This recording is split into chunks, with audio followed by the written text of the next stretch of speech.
it is cold outside, everybody. Hey, this is Romania Black, and it has been an ice storm today, which seems aptly appropriate to be reading Fire Punch, especially with the ending of Volume 3.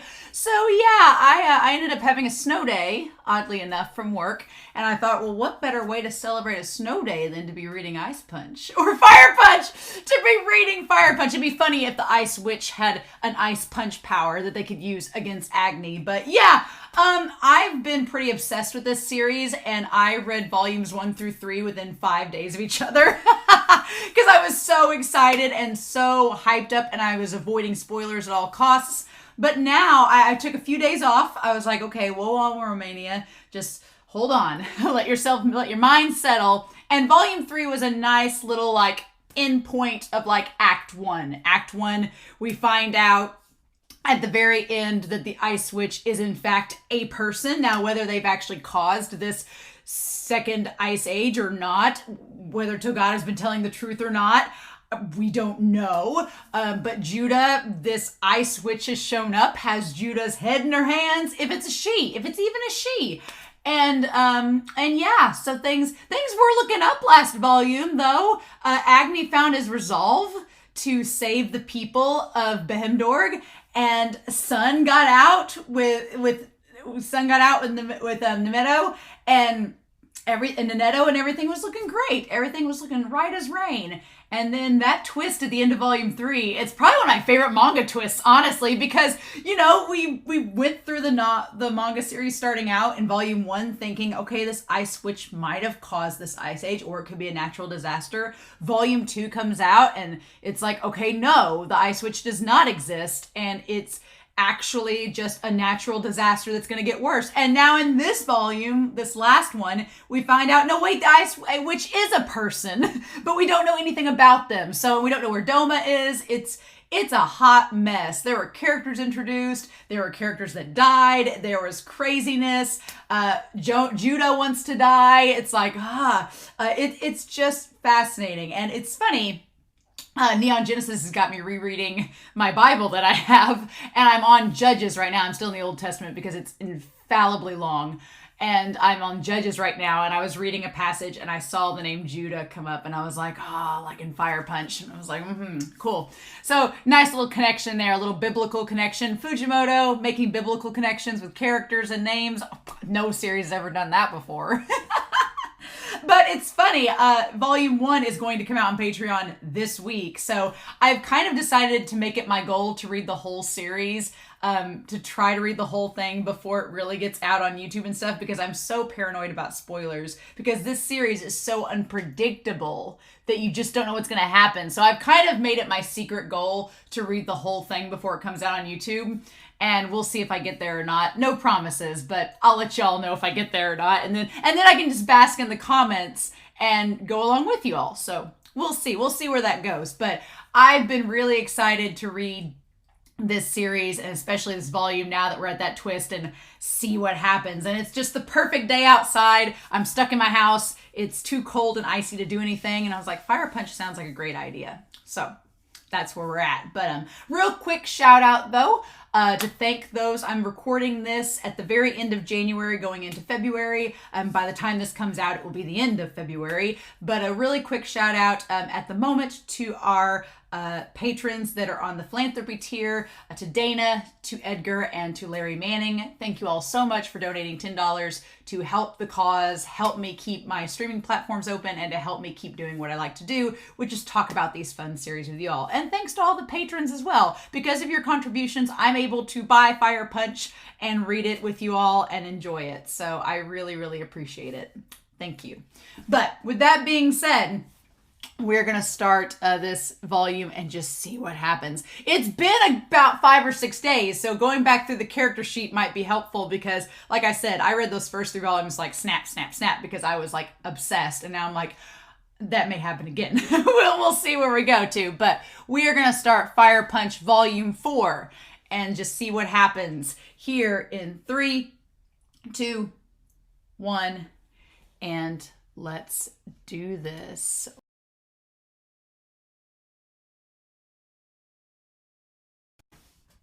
At this point, this point, we're halfway through the series. So at this point, we're halfway through the series. We've started our second arc seemingly off rather well with many questions. We have no clue who to trust, if we can trust anybody. And we really don't have an idea of what is reality and what is not reality, because we have so many unreliable narrators at this point that have admitted they are unreliable narrators or will not admit they're unreliable narrators, that it's just to the point of near farce. and I applaud Fujimoto for being like, as my dog jumps up and down for me to throw this toy, I applaud Fujimoto because they've kind of hooked us in at this point. They've reeled us in, and I want to see this story through. It's ridiculous, but at the same time, it's ridiculous, but I love it. And there's so many different characters that we don't even know their names. Like this guy wandering around in his tidy whities, no clue who he is. That bitch, we don't know who she is, no clue. Agni is trying to be a god, apparently.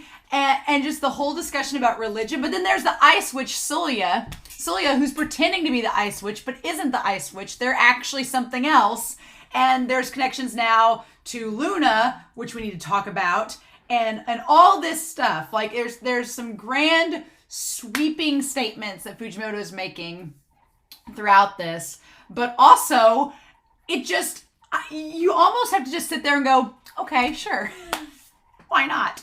At this point, why not? Like that's kind of where we're at. And it's just, it's absolute bonkers. And I'm kind of, at this point, I don't know if I'm so desensitized to the madness or if I've just accepted that a lot of it's symbolic and just am rolling with it. But man, Fujimoto is just testing the waters to see what can I get away with. What can I get away with? What can I do? Sulya is fascinating. Sulya is very interesting.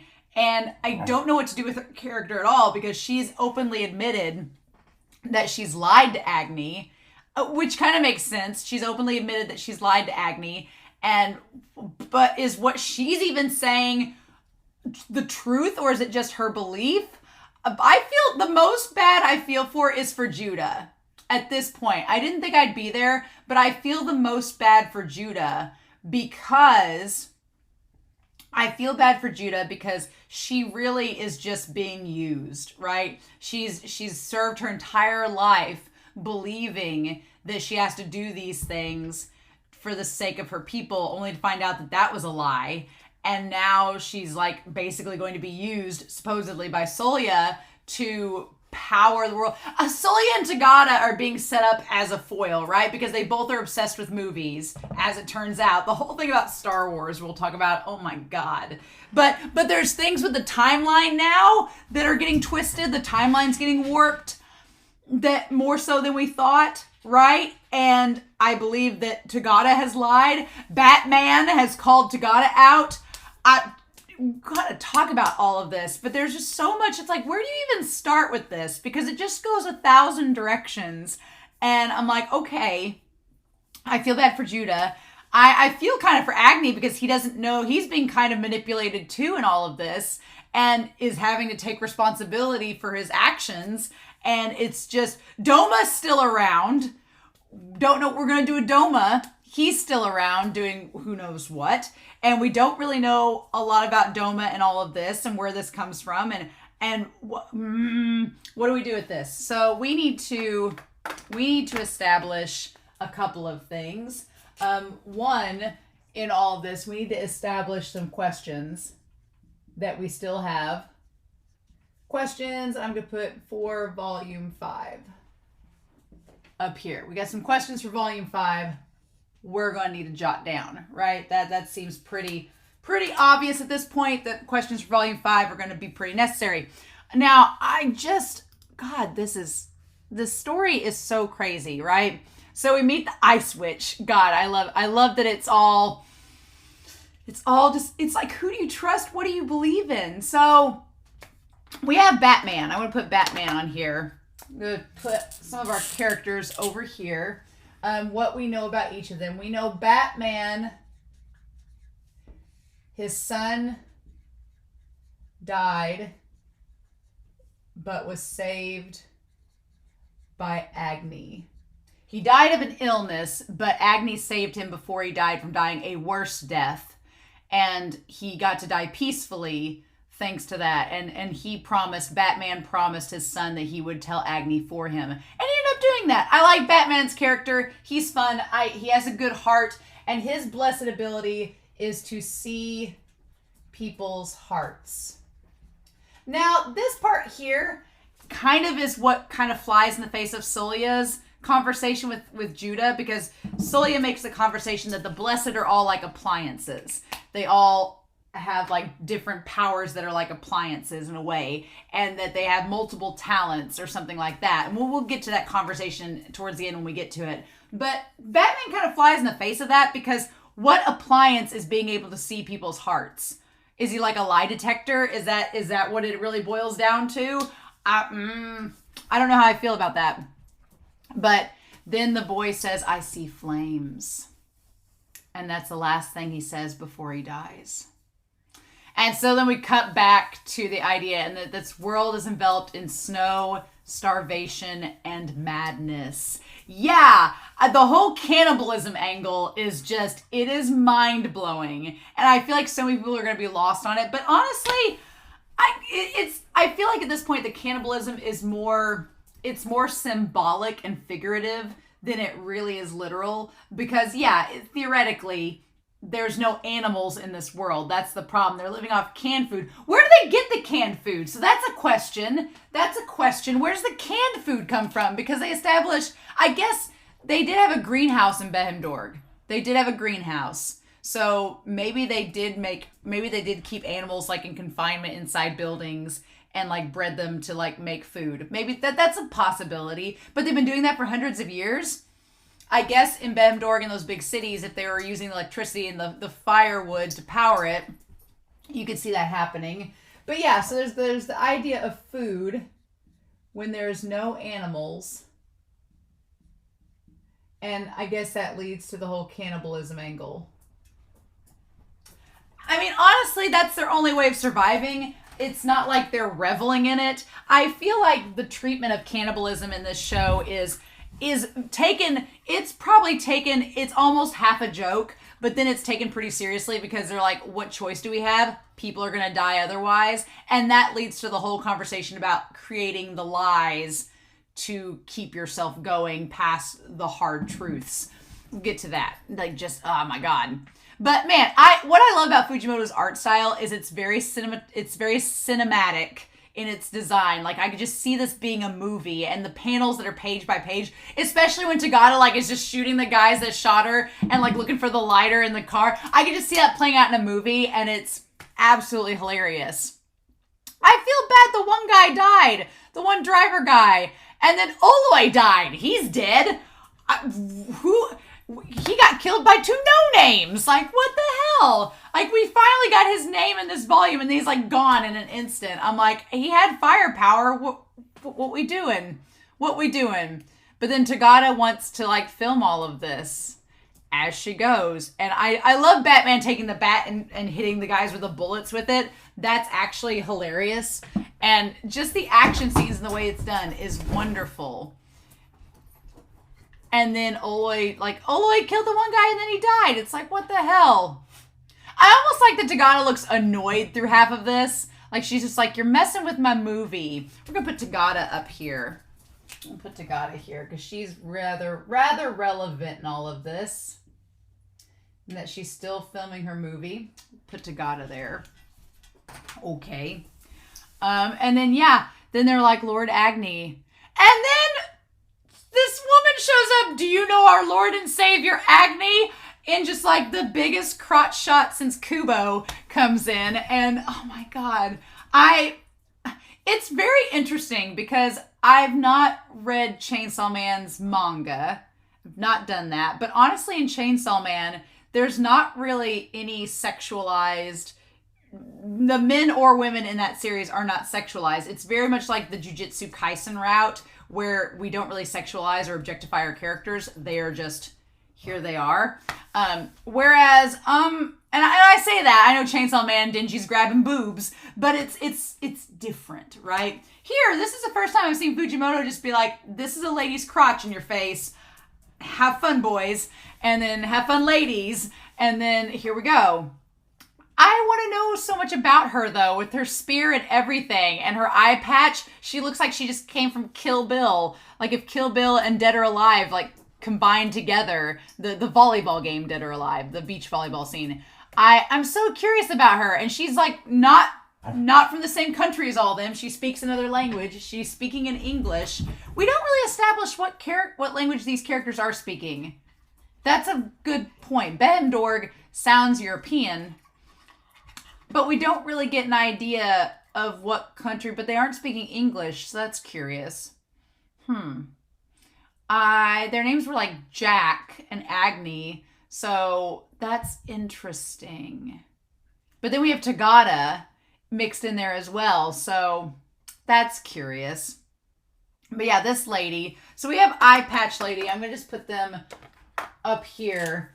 We have, it's just like she calls her that bitch. We have Eye Patch and Bullet Bill. That's what I'm going to call them. We know nothing about them at all. Not a thing. Except they're called the Disciples, but they are like flat. They are the most badass designed flat characters in this series. We know virtually nothing about them. We know she can control her spear like telepathically nearly, and the one guy is insanely strong. That's literally all we know. I just love Togata being like, who's this bitch? Are you a bitch? I just love this. I love Togata being like, Togata's character is such a hot mess, and I could see someone hating Togata's character so much, but she's just so ridiculous that I can't help but being like, oh, what are we doing? What are you? What is happening? And so, interestingly enough, both Batman and her, they do not trust Togata. They don't trust her, which is fascinating, right? Like, automatically, this lady is suspicious. Now, Togata says, I have never told a lie. That's such a curious thing, because at first, when she says that, she called Judah out saying there was no ice switch. It was all just because of the ice age that this has been happening. And when we first see the ice switch at the end of volume 3, we think, okay, Togata lied about that. But then we find out at the end of this volume, no, Solia is not the ice switch. Solia is something totally different that was just posing as it to keep Agni going. So technically Togata didn't lie about that. But then Batman says she's not trustworthy and everything she says is a lie. So what is it, right? Is she telling the truth or not? But then she went to Judah and them to tell them that they wanted to but she wasn't lying about that either, because she wanted Agni to get hurt so that he would feel impassioned and get motivated to build towards the climax of her movie. So oddly enough, in the weirdest of ways, Togata, I would consider her an unreliable narrator, because she tells characters things but seems to leave out information. But does she truly lie? That's such a question. Is she truly lying or what? I don't know. I don't know. So, God, she's so fascinating. She says, I've never told a lie. Now, never, ever told a lie. And so then this one woman says, she wants them to join the religion. She's like, what religion? And she's like, but then she kind of lies in the next page. She's like, of course, yes, we'll let you fight for Agniism, this religion that you say so. So yeah, so technically she has lied because she's making Agni think that he's a god. So, but it's like, what is her definition of a lie? Does she think little white lies are lies? Or is she talking about big T capital truth lies? What is she framing as a lie? So is she saying something's a fib versus a lie? Togata's just interesting. I don't know what to do with Togata's character. And she's not mysterious necessarily, but she's not frustrating either. She's just very enamoring. You just want to know more about her and figure out what's your MO? what? I know you want to make this movie with Agni, but then what? Then maybe you're hoping it plays after you die? Like, what is happening? So we find out that Spear Lady, Eye Patch Woman, has a really fast metabolism, which is why she can stand out there half naked, because logic. And then she basically spears like most of the guys to the ground. Now, Batman is, you know, he had a son, so clearly he had a wife. She seems like she's gone as well. So, I mean, is Batman gonna try to make a move on Spear Lady? I mean, they did a pretty badass job of having their spear and bat form a cool cross. So, maybe, I don't know. Oloy says that they're going to get taken out. Oloy's thing is interesting here, where he is climbing up on top of the cart, and he tells the firewood not to look down upon him. So, get this on here. So we have this world building here, which I'm going to do a little thingamajig up here. So in our world building, we have that the people of Behemdorg were looking down on the quote-unquote firewood. And it almost seems like they had to make themselves seem more than what they were so that it was their way of getting by. They're like, oh, well, we're superior to this other faction of life on this planet, so we deserve to live. We have to do things so that we can survive. It's like they're forming your own justification of why you were so awful to these people because you thought you were better than them. It's like, okay. But then, yeah, him climbing up to the rooftop, and the one guy that told him to go away, he's like, I'll be sure to remember it when we get back to Bemdor. Well, luckily we don't have to worry about that because Oloy dies. But I do love, God, I love that just panel of her and Batman with the spear and the bat crossing. It's so good. Fujimoto gets all of my respect for the scene on top of the trucks, because he's sitting there being like, I always introduce myself when I intend to kill a blessed. State your names. And they're like, we can't hear you. Because every movie you watch, every comic you read, when they're on top of a train or on top of like a plane or something, and they're like yelling back and forth at each other, it's like they can hear them. And Fujimoto is like breaking the fourth wall, being like, that's not theoretically possible. And so he's like, we can't hear words you're saying. And then Oloy's like, well, I can't hear you either. Whatever. It's great, right? It's great. And then he uses his firepower saying, I'll get your names when you're dying. And what's interesting here is Batman says he doesn't do well with his type. He fights without thinking. So, meaning that he doesn't do well against mindless opponents, because maybe that means if they're fighting without thinking, they're willing to like risk it and do risky things. And Batman's like, that usually leads to dangerous scenarios that could get me hurt just as much as them. But yeah, they do the whole knife fight thing, which is great. And then I like that Togata is just like, you know, sitting there humming, having a wingding of a time. And then the whole sequence where she gets shot in the head and the two guys like just come up, and she like reaches over, grabs his gun looking for a lighter, and then kills the two guys, and it's like cha-ching. Like, absolutely hilarious. Like, and then the third guy comes, she stabs him in the head. And then out of nowhere is this man in underwear with the bullet bill bird helmet. And this guy with huge junk is just standing there, like, comes out of nowhere. We know nothing about him, except he has really great acrobatic skills, is seemingly totally fine being nude in the snow, so maybe he's like Spear Lady. Maybe they're related. Maybe they're from the same family, and they're just blessed like that. But he seems like this Adonis body, and then uses his finger to make the spear that goes up and kills him straight to the brain. Like, okay. But she doesn't know who he is either, so what the hell? We don't know who he is. And then he just leaps off like a damn frog. Like, frog splashes off the truck and kills everybody else with his, like, Deadpool Wolverine things. Why? Why not? At this point, I was like, Fujimoto's just having fun and just makes this character so he could draw a guy with big junk having fun in the snow. at this point, it's like, I just accept that Fujimoto's given us this guy. We don't know anything about him. Maybe we'll learn about him in the future, and her. Who knows? But the thing that's fascinating about this is that they ask Sun who they are, and Nanetto is like, why would you ask Sun? Why would he know? He's never met these people before. And Sun, who the slaves, the firewood, have turned to him for stories about Agni, says, oh, they're Agni's disciples. Which is not untrue.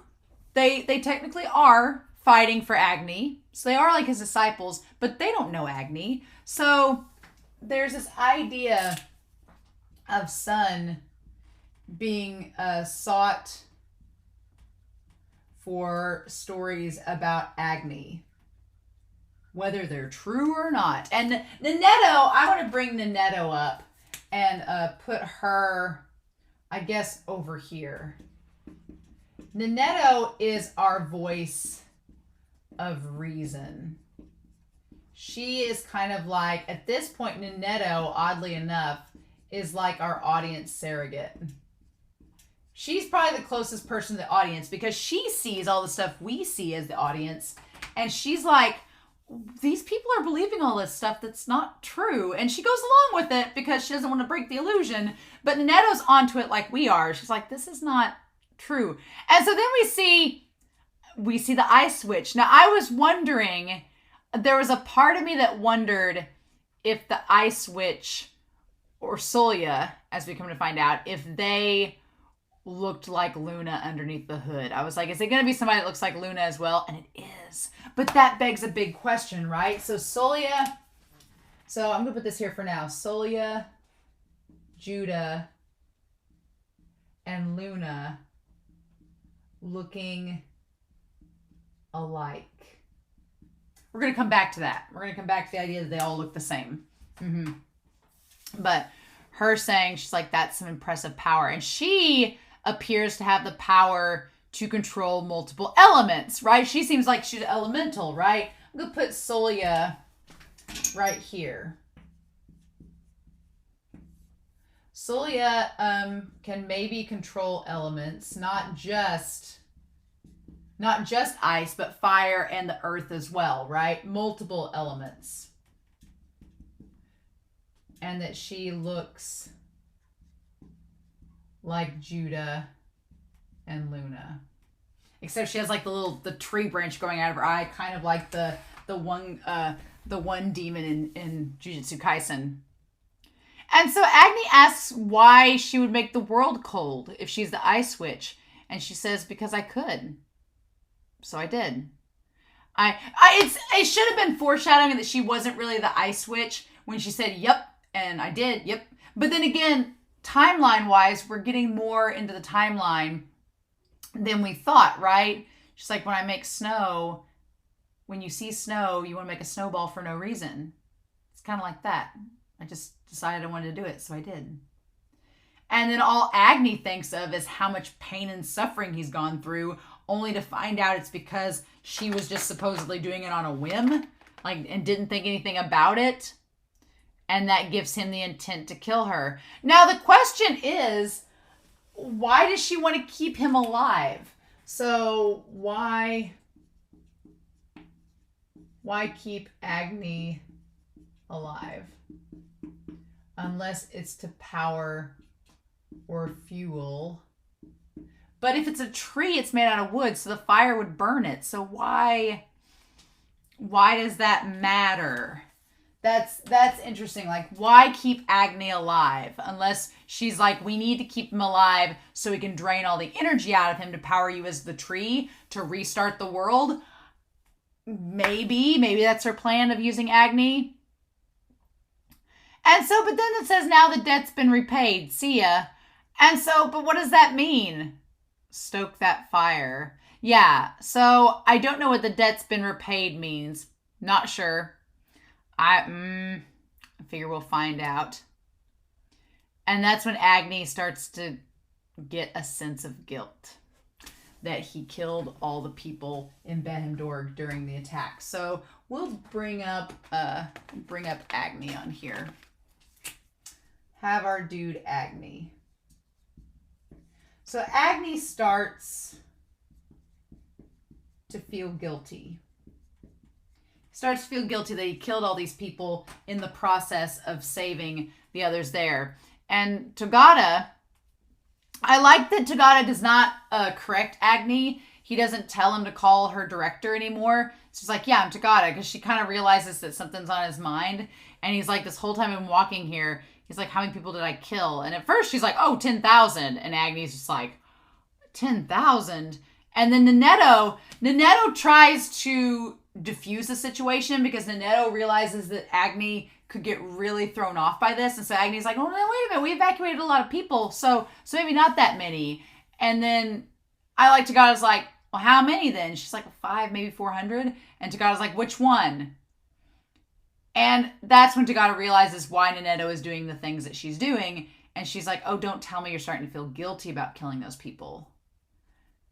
And she says, killing innocent people and all that junk, you don't have time to beating yourself up over it. You've got believers. You saved them. You have a responsibility to them. And then, yeah, everybody shows up around him, like praying to him.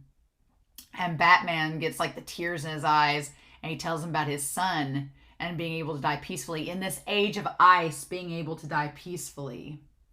And Son sees Agni again and says, you saved my life so many times. I appreciate you so much.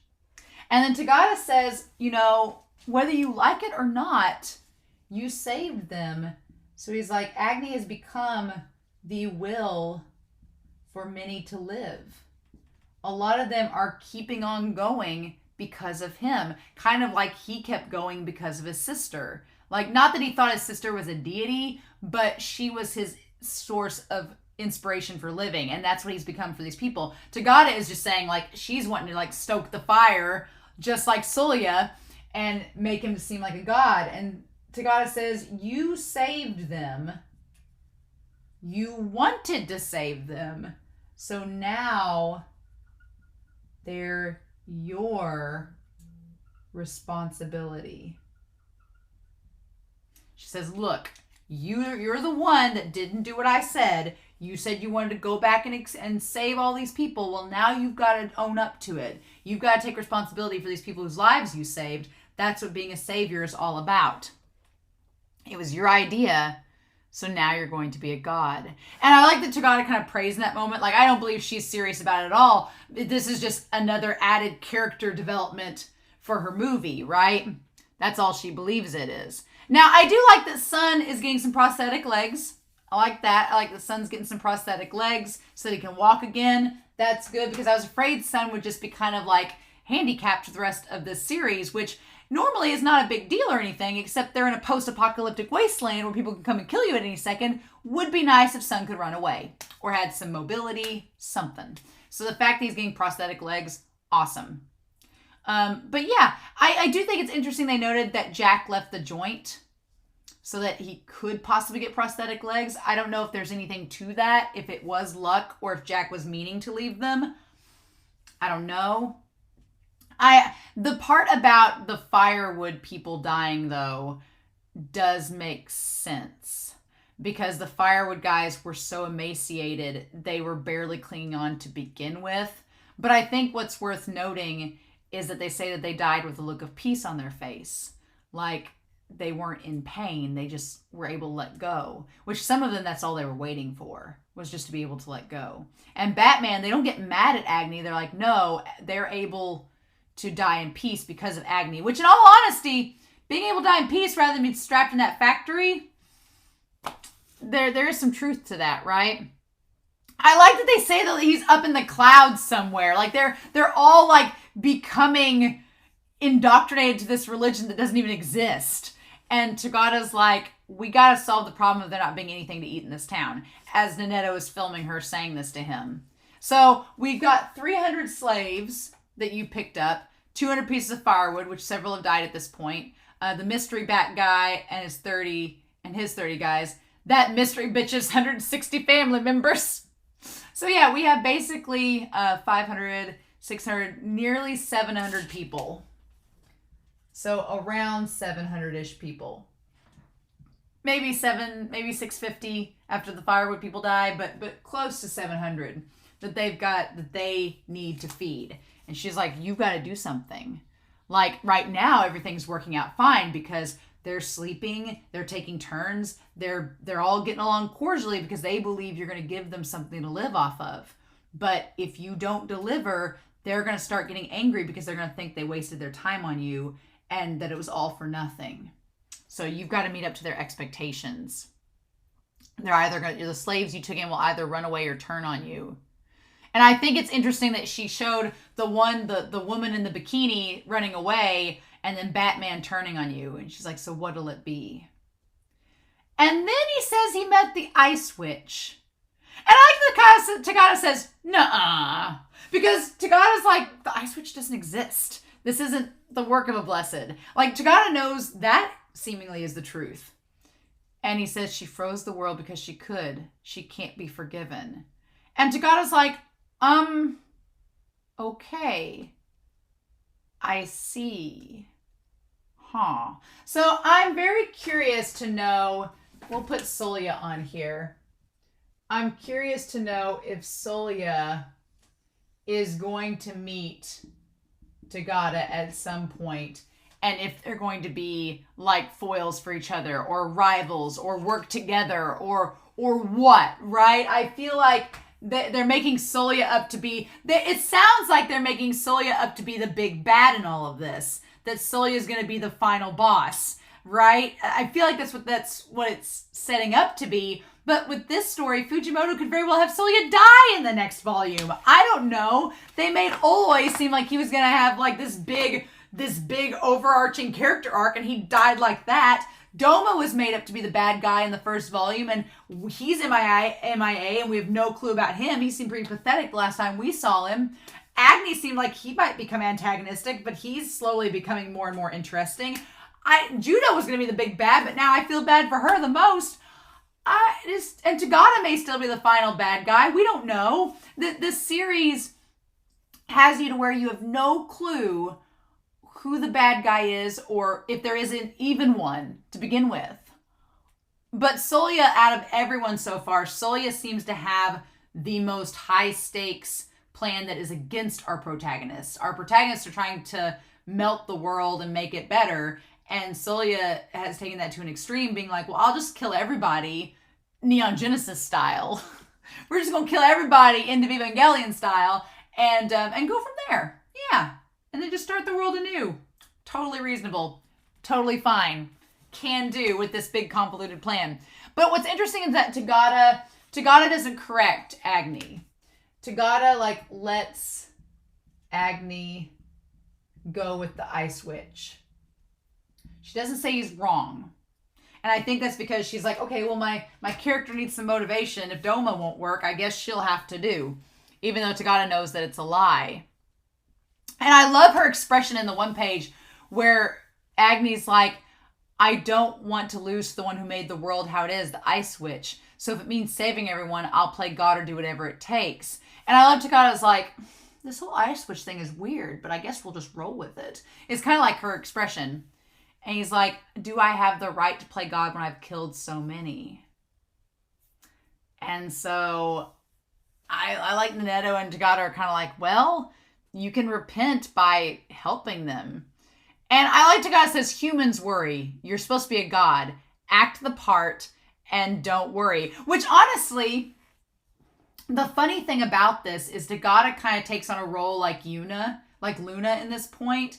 Because when Agni, he said in prior volumes with Luna, he did kind of play, he didn't play a deity, but he kind of played this like superior person around his sister so that she wouldn't feel worried or scared. He acted like everything was okay, that it didn't hurt when she cut his arms, that he was going to keep her safe. He kind of acted almost like a deity around her in a sense to keep her feeling safe. And Togata's like, you can't worry now. Kind of like when he was with his sister, he put on the front that he wasn't worried about them because he wanted her to feel like everything was fine and he wanted to seem strong in front of her.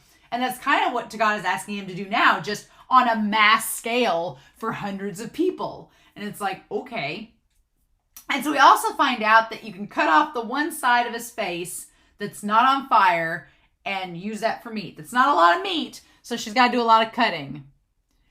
And Togata's all about this. Togata's all about the cannibalism. Togata's like, well, this is messed up, so let's do it. It's adding another layer to our story, right? And Neneto brings up a good point. Neneto's like, if you hit the core of his powers, maybe you can free him from his fire. And she says, well, that's just on the burning side. I don't have the equipment to cut it out. And besides, it's no fun if he's not on fire. The flames don't extinguish until the credits are ready to roll. So Neneto brings up a good point that apparently if you strike the core, quote unquote, then you stop their powers. Which I guess for the regenerative ones ties to that artificial skeleton, whatever that nonsense is about, because we don't really get an explanation yet for it. Whatever that's up with. We'll talk about that here in a little bit with Solia. But Togata is like, I'm going to keep using him until my movie is done. And only until my movie is done. So, and then it looks like Batman is like praying to get some kind of help. So here's the thing. The axes that she has just keeps breaking. And so she asks, like, what's curious is the one guy, he like makes axes to pop out of his knuckles. And she's like, can't you make a cooler one? And he just flips her off. I love it. And she's like, aren't you cold? You're an idiot. Like, put some clothes on. And then she just says, and then he says, people can't just meet gods whenever they want to. And she's like, screw you. So we know nothing about Bullet Bill except that he can make her axes. And she's like, you could just cut off my arms and legs. And this would be a lot better than your face. She's like, I really want to masturbate right now, but I can't because I have to chop your face up for food. And Agni says, I can't watch you being put through pain like that. And she says, well, aren't you chivalrous? So, yeah. So Agni's thing is that he is self-sacrificing, just like he was with Luna, for the people, right? Which, in the long run, with Togata's plans of making him seem like a god, I guess it probably makes sense that it's his face that they're eating, right? But Spear Girl knows what's up. She's like, I saw you cutting it. And she's like, I know that Agni is not a god. He's just a human that can burn and regenerate. And Togata's like, look, okay. Togata's like, I'm not going to beat around the bush. She's like, you can either die like a dog out here or you can eat the meat. It's your choice. She's like, Agni's a god, so you better believe it. And then she eats it. And that's it. I was okay up until the eyeball scene. And then I was like, nope. Okay. Which we had, if you've watched Chainsaw Man, you know that Fujimoto is capable of doing gross out scenes quite effectively, right? Sure. And so Neneto kind of witnesses something that she gets a little bit worried about. And that's that everyone is treating him like a god. They're starting to make up things, being like, oh, well, if you eat his eyes, your eyesight will get better. If you eat one of his ears, it'll cure sickness. If you eat his mouth, you'll get some of his divine strength. Like, they're just telling lies. And Neneto gets a little bit scared about it. She's like, everybody believes Agni's a god, but they don't know anything about him. They're making stuff up. Isn't that dangerous? And Togata's like, then we're acting like a real religion. She's like, yeah. And she talks about Judaism. She talks about Hinduism. She talks about a bunch of things where she says that people made up stories to go along with the gods they believed in because it had practicality to them, because it was a way to like keep people going and to justify doing certain things to survive. Like she talks about the men growing out their beards so they wouldn't cut them and get infected, right? And she talks about the cows not being eaten by the religion because there wasn't a sickness you could get. And then Neneto asks, well, what's tetanus and HIV? And she's like, don't worry about it. Like, they're for people who are educated. People who don't know about tetanus and HIV are basically uneducated. They only need to be told that they're God's teachings and to have faith. Do you know why? The only reason that everyone can eat this meat that's so obviously a face is because they're telling them it's part of their religion. They lie to each other and believe in those lies while they're eating it. because it's the only way they can get by. So I love that Togata says that basically we tell lies to get ourselves through hard truths.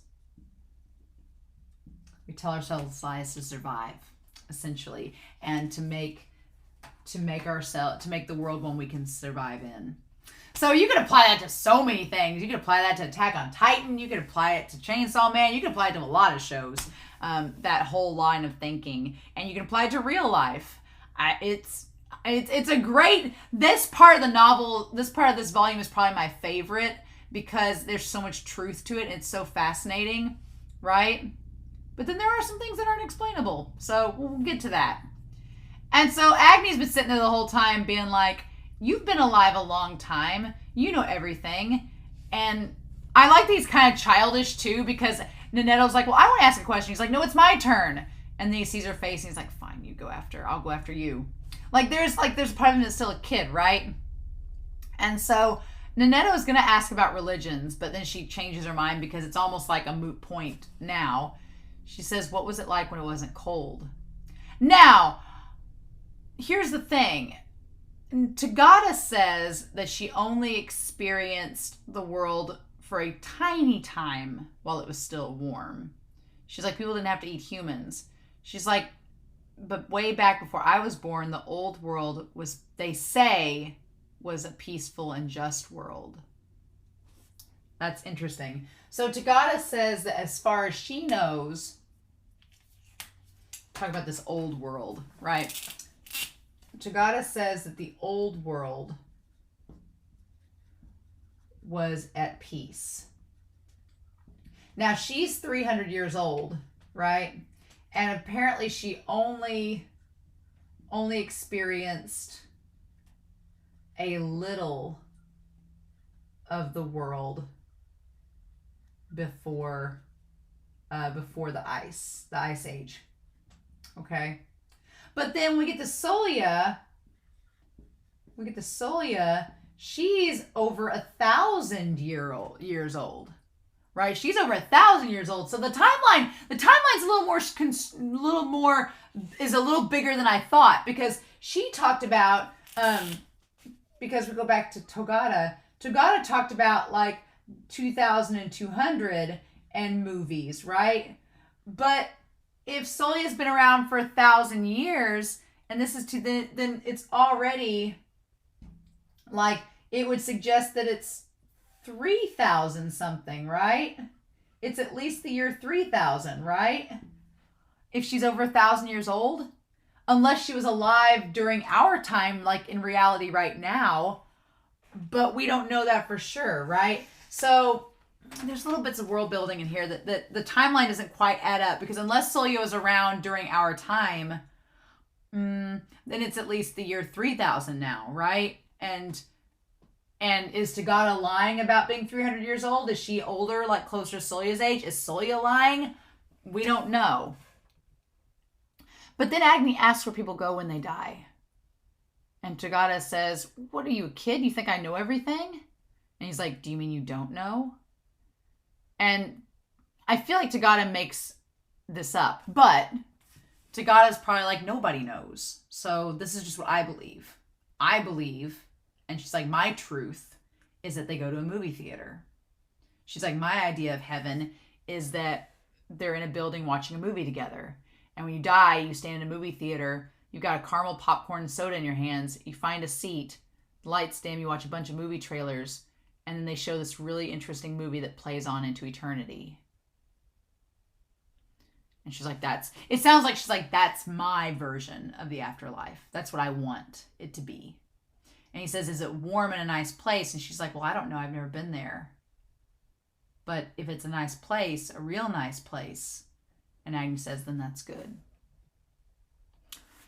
And so then, of course, the next question that's asked is were people's stomachs all full when time was peaceful? And Togata says, poor guy. Like, Togata's saying, poor guy. She's like, this guy is so desperate to find a world that's better than the one he's living in. Like, Togata in that moment, I feel like she has a lot of sympathy for Agni in this moment, because she's like, to Agni, what the afterlife is like doesn't matter as long as it's better than where they are now. And Togata's like, that's really sad. Like the bare minimum's all you want. You just want it to be warm. That's it. And you're on fire all the time. So the guys come up. The guys, the 4 soldiers that come here. I like when she asked if you were listening, and he's like, half my head was getting cut off. What are we doing? And so she talks to Agni and convinces him to show mercy on the 4 soldiers from Behemdorg. And I like that they were like, fire punch! And she's like, that's Lord Agni to you. And I like that Agni doesn't really know the idioms, because he says, knock it, please. And Togata's like, I told him to say knock it off, and he doesn't know what it means. And he's like, stop it.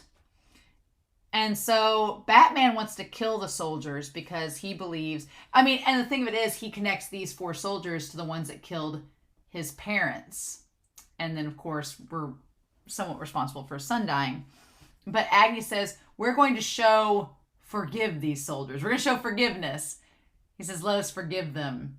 He's not a very good actor, at least doesn't seem that way around in this part. And Togata says, we're going to forgive them to show that we're better than them. We're followers of Agniism. And Agniism's goal is to overcome this cruel, unforgiving world. That we're going to show forgiveness and create this world of peace. And all that's left now is to forgive. Lord Agni already smote Behemdorg plenty in honor of his followers. We can move on to a world of peace doing this. It will be a warm world illuminated by Lord Agni's flames. And she's so proud of herself. To go, I was like, that was the best speech I've planned all day. She's like, that was great. And so then she says, there's no other soldiers besides you guys, right? And he says, our orders were to release a hero of Behemdorg into the wild. But he's idle now. I don't think he'll bring harm to this village. And then they say that Doma is there. So yeah, and of course, then Agni has the dilemma. You just got done saying that we're going to forgive all these guys, that part of Agniism is forgiveness. We just said that. And so now he's faced with the conundrum of, you just said that you'd forgive them all, but now Doma's involved. So what do we do? Do we forgive? Because if he forgives, then what's the point of him living? This whole point has been revenge, right? And I like that Togata's like, oh, your whole revenge arc thing. Doma's alive. What are you going to do? And he's, of course, like on his hands and knees, ready for her to strike his face. And he's like, I don't think anything of it. It doesn't concern me anymore. And she's like, you're a liar. But you're no longer fireman. You're Lord Agni. She's like, I guess it's more complicated now. You're not just, some guy looking for revenge. Now you have an entire cult following to worry about. And that's when Batman shows up. And he says he has the power to look into people's hearts. And says not to trust. He says he can't look into Lord Agni's because it's enveloped with so much pain and suffering. He hasn't been able to look into it. There's too many barriers there, right? But he's looked into her heart and says, you're just a source of entertainment. Everything she says is a lie. She pretends to be a flippant woman. But in reality, she's a man in a woman's body. So that's interesting. I don't know what we're doing with that. I don't know if there is like a meta commentary there that it's Fujimoto. Fujimoto is represented by Togata. I know in other works that Fujimoto's done, like in Look Back, which was one of his one-shots, one of the female characters was supposed to be based on Fujimoto, right? So there could be that. I could see it being a meta commentary of Fujimoto inserting himself into this character, but the character happens to be female. Is it something that has to do, is Togata transgender? I don't know. We don't know exactly. We're not given any explanation from that. We've seen Togata naked, but not really naked. I mean, it was cleverly positioned where you couldn't really tell for sure. So, Interesting. That would kind of make more sense why she kept the two guys that she kept around. We don't know where they are. The one guys, the two guys that were in a relationship together that were with Nanetto. Hopefully they didn't burn up in the village. Hopefully they didn't burn up in Bemdorg, but they kind of got left behind. But maybe one of the reasons why she wanted to protect them and were accepting of them was because she could relate. I don't know. I'm very curious what we do with that because we just end it, right? And Togata like decides to leave right afterwards. So we'll come back to that. But then we find, I like the foreshadowing. You can see the roots and stuff like inside of her and the roots like around. You couldn't really tell at first. So then we see the Ice Witch. And the Ice Witch makes the flames go on the fire, right? Having the firepower. And says, my thoughts freeze to a halt when it's cold. Meaning like the heat, like the heat's needed for her to think. Or some junk. So the Ice Witch is a myth. She can't actually exist, but Agni needs to keep going. So we have Solia. Interesting. And so she says, you probably can't move anything below your neck. I had to put you through that. And then, yeah, all these vines and everything. Ugh. Like all the vines and stuff coming out from under her. It's creepy. So creepy. And so apparently Solia has like looked for Judah for a while and says that they're going to like make her into a doll to carry out the principles of this world. I'm just going crazy. Destruction and rebirth. I like the idea of Togata representing destruction. Because Togata's been responsible for a lot of destruction so far. Like encouraging Agni to go in and basically get rid of Bemdorg. But Togata looks super, super sad in this one scene. Like super sad. Because it almost seems like there has been a big secret revealed about them that they didn't want Agni to know. And then Agni is a sign of rebirth, which is kind of, he literally looks like a phoenix, right? There's like the phoenix motif with Agni from the start. And so Togata looks very nervous, like they're kind of, shrugging off answering any questions. And Solia says, everything eventually decays. The world itself is rotting away, and I just want to finish it off. Government, paintings, plants, flesh, souls. The things of this world can't be reborn unless they're destroyed first. And then we see Togata leave and look at Nanetto as she walks away. My goal is to end this world and make its successor warmer. And then I feel bad because she says she's going to use Judah. And I like that she says, I was trying to make it sound really cool and figurative, but I'll just tell you straight what I'm going to do. I'm going to have you suck the life out of every living thing and become a tree to warm the earth for me. And I love that they're like, a tree. Yes, a tree. The thing that firewood comes from, which relates back to the big metaphor of using people as firewood, all of that.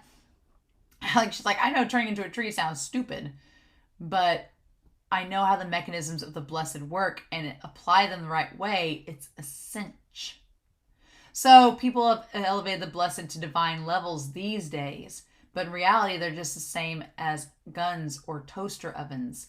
They're appliances. So what's interesting here, it says, blessed are invisible guns and toaster ovens created by the old world and drifting through the air. So there's this question of what the blessed is, right? So the blessed is like an application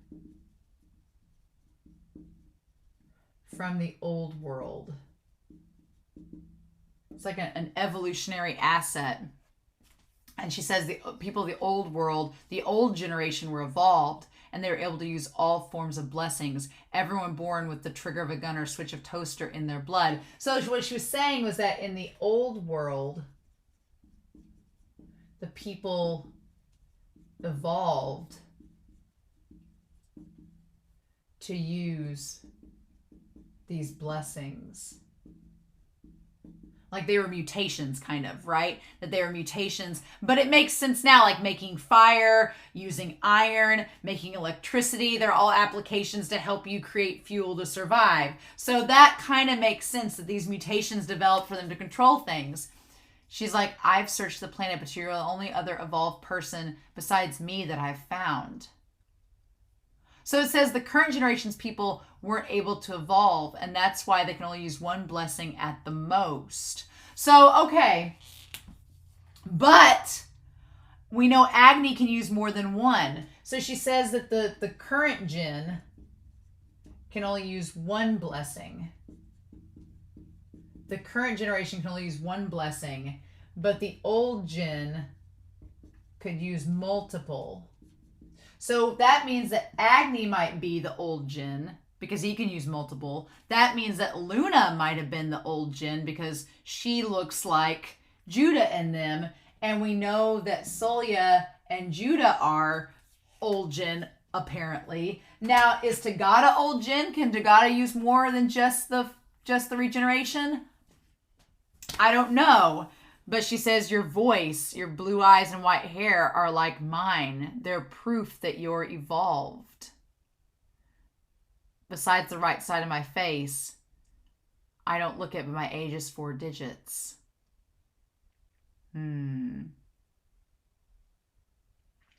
Interesting. So basically, the idea that the older generation were all evolved into like this big, like homunculus, like heterozygous gloop. I don't know. Again, she says the old generation. Are they human? Are they not? At this point, I was debating whether they were like all androids or something, but it could be that they were an evolved form of humanity from like 300 years from now that had these mutations that let them use powers in certain ways. And then she's been trying to find people likewise from her. Now, the thing is, Agni does not look like Judah or Luna or Solia, but maybe like there was a male version and a female version, and the 3 girls there look like the female version. But if Togata is actually a male or was one, maybe that the black hair and stuff would explain, like connect to Agni. I don't know. You tell me, Fujimoto. And then Togata keeps shooting Agni, trying to get him to not follow her. She's like, you're a pain in the ass. And he's like, why are you leaving? I thought you were enjoying yourself. She's like, you don't know a thing about me.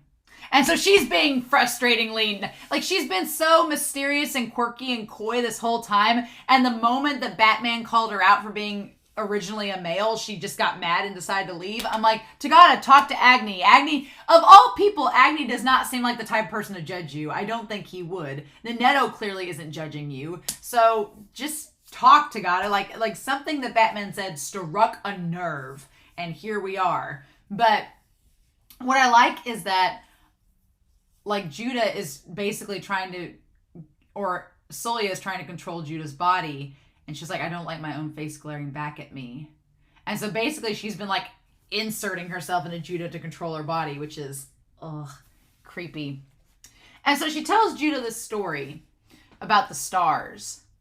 She says, when you live as long as I have, your brain gets holes in it and all sorts of memories leak out. Which is concerning because that means like Solia is an unreliable narrator. How much can we trust her with everything? Because she's just established to us that she's not the most knowledgeable person that's accurate, right? And she says the people of the old world abandoned their dying planet during the Ice Age and went to other planets. And they looked exactly this. Everyone on those planets looked exactly the same and lived in constant bliss. They even lost all their violent tendencies. So she establishes that in the old generation, everyone looked the same. They were all this big, autonomous collective, and they all lived and were able to live in peace. Those people are dead now, and the beautiful stars are the light from their dying cultures. Which is a very interesting way to look at it, right? Again, the tree root growing from Solia's face is interesting. Like, I don't know why that is. What's the point of it? She's like, there's no need for you to feel guilty about what we're going to do. We're going to make this world warm by stealing the life from everyone on the earth and fueling you with it. The living things are going to die, except for me. I mean, Agni's going to die too, but he's going to give you a lot of fuel. But that still isn't going to be enough to warm up the ice age. You're going to establish roots with other planets and steal their life forces to fuel yourselves. And then she says that after that, I'll give birth to and raise a whole new humanity all by myself, and that'll be that. I'm like, how? Where are you gonna? Who are you gonna have babies with? Are you just gonna knock some out alone? How's that gonna work? What's gonna happen? What's this immaculate conception you're talking about? What? Excuse me. Do you have something stored up somewhere that we should know about? I mean, the planet's probably cold enough you could store that in frozen storage and it's fine, but what? I'm like, how's this working? How does this work? Because Judah's like, I'm not a dude. So, but that won't be the end of you, Judah. And then, God, Judah's face, like the way that Fujimoto just makes her expression like alter just a tiny bit. She says, I don't know if you'll have a consciousness by then, but you'll continue living in a semi-permanent state. And she's like, are you completely unable to move now? And she can't move at all. I feel bad for Judah because Judah is just literally just being there as a vessel in all of this, and her her eyes tearing up. It's so sad that she's just basically gonna have to live in this semi-permanent state as a damn tree watching over the world. And it's almost like Solia is trying to make Judah into a god, right? And then Solia says, I was gonna originally make myself into the tree, but I do have something that fuels me and I want to live in this world. She's like, the reason why Solia wants to use Judah is she's like, well, you just said that you don't have a reason to live. You wanted to die, so here's your chance to be useful. I would do it myself, but she's like, I do have something that fuels me, something that'll keep me going the rest of my life. The last Star Wars film ended on a cliffhanger. That part there, I was like, oh my God, are you freaking kidding me?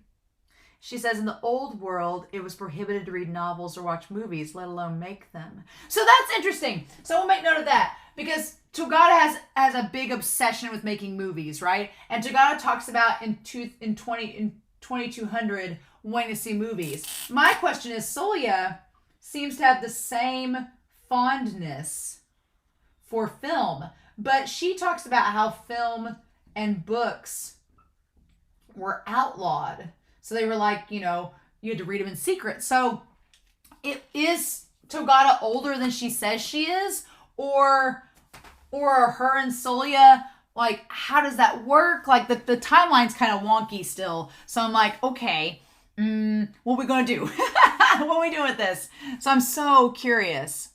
She says, in the next culture, I don't care if it takes tens of thousands of years, I'm going to raise a culture to the exact same level as the era when they made Star Wars so I can watch the next movie in the franchise. All this destruction is necessary to make that possible. She's like, I need the people to evolve to the level they can make Star Wars again. And I'm going to keep trying until I can. It's all worth it. Fujimoto. What the hell? What the hell, Fujimoto? Just what? This volume was so bonkers. But I have so many questions about Solia, so many questions about the old world, so many questions about Togata. Like, why is Togata so freaked out by them finding out that she might be a man in a woman's body? Why does that matter? Is there is this whole thing with your regeneration? Is she can she reborn? Is there something to do with a host? What does that have to do with anything? What about Judah? What about Agni? What about Bullet Bill and Eye Patch Woman? Who are they?